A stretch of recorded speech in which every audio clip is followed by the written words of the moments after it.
Something I'd like to focus on is worker exploitation, specifically wages. Wages under a commodity production form will be suppressed. When broken down, a commodity's profit margin is roughly what the commodity sells for minus what it costs to make the commodity.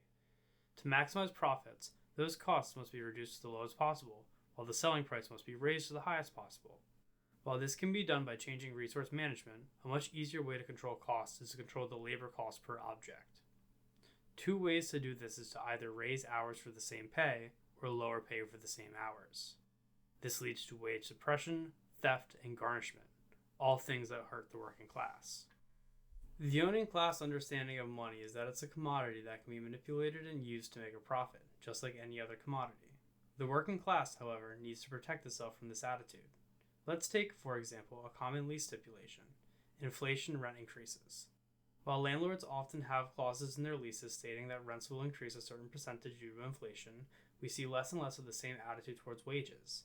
This leads to exploitative relationships, as workers need to spend more and more of their paychecks just to live in their house, while the landlord is able to pass off this cost to the renter as well as deduct the depreciation of the housing itself from his taxes.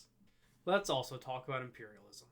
When you think of empires, you most likely imagine the Roman Empire, or some other old kingdom lost to time. While those are still empires in a classical sense, we can see the new empires of today take a different form. Currently, the United States rules the world with a pretty strong grasp, whether it be through friendships with other nations or through strong military action. Economically speaking, the United States dollar is stronger than any other money in terms of spending power. You can use a dollar in more places than anything else, whether it be through a currency exchange or through a bank. There will almost always be a stock of US dollars being held by other countries for this exact purpose. But therein lies the question: how do they get these dollars and why do they do it? While a country is welcome to create and use their own currency, there are some very strong economic factors that push the US dollar to supremacy. In a practical sense, that country's money has to compete with other money on a global scale in terms of exchanges, and its value and strength is tied directly to how it compares to these other monies. The US dollar, which already holds monopoly in key commodity trading, such as oil, can outrank other currencies if that respective nation does not fall in line through trade war tactics, such as embargoes, tariffs, and sanctions. Another fact of economic imperialism is pegged currency. There are many currencies that are pegged to the US dollar, which, in essence, means that currency exchanges at a fixed rate to it. This relationship between the two monies is completely unbalanced. A currency crisis, or a drastic loss in value in a pegged currency, would do nothing to affect the US dollar, while a slight change in the US dollar's value would drastically change the pegged currency. So what can we, as normal people, do about this?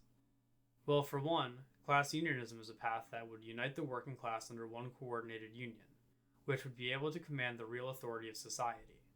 Union activity in general will create conditions that would decrease the difference between the working class and the owning class, but to truly fix the situation, a massive reset would be required. The common people of not just one country, but the entire world would need to unite to take down this ultimately global system.